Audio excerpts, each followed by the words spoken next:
তাসাব্বাহা বিকওমিন ফাহুয়া মিনহুম, যেই যাকে দুনিয়ার মধ্যে পছন্দ করেছো, যেই যার কাজটা আমল করেছো, কাল কিয়ামতের ময়দানে আল্লাহর দরবারে তার সাথে হাসর নাসর হবে। হযরত ইবনে হাম্বল রাদিয়াল্লাহু তাআলা বলতেছেন, যদি তাদেরকে অনুসরণ করেন, এদিকে কাটবেন ওদিকে রাখবেন, সোজা করবেন বাঁকা করবেন, কোনো সমস্যা নাই, তবে সত্য কাল কিয়ামতের ময়দানে ওই ব্যক্তি আপনার সাথে যাবে, ওই ব্যক্তির সাথে আপনি থাকবেন। তার মানে ওই ব্যক্তি কোথায় যাচ্ছে? মেসি কোথায় যাবে? কি দল না, কি ফেভারিট দল দে, ফেভারিট খেলোয়াড় দে? মেসি কোথায় যাবে? রোনালদো কোথায় যাবে? যত ধরনের পেলে মেলে যা আছে সবাই কোথায় যাবে?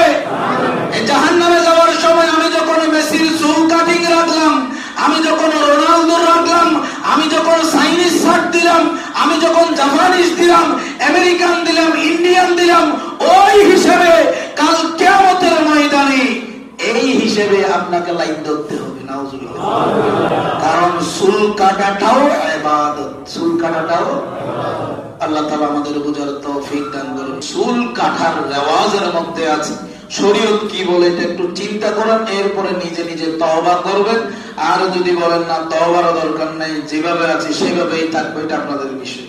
আল্লাহ তাআলা আমার হযরত ওমর রাদিয়াল্লাহু তাআলা, আমরা যখন সবাই চিনি কিনা, হযরত ওমর রাদিয়াল্লাহু তাআলা বলতেছেন চুল কাটার বিষয়ে আমার রাসূলের দরবারে একদা একটা ছোট বাচ্চা নিয়ে এসেছে।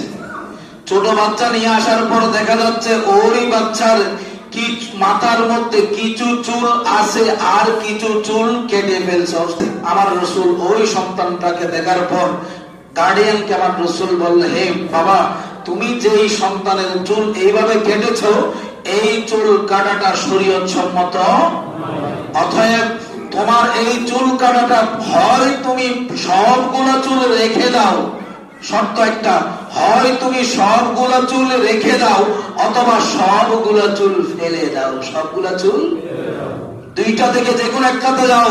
আমার রাসূল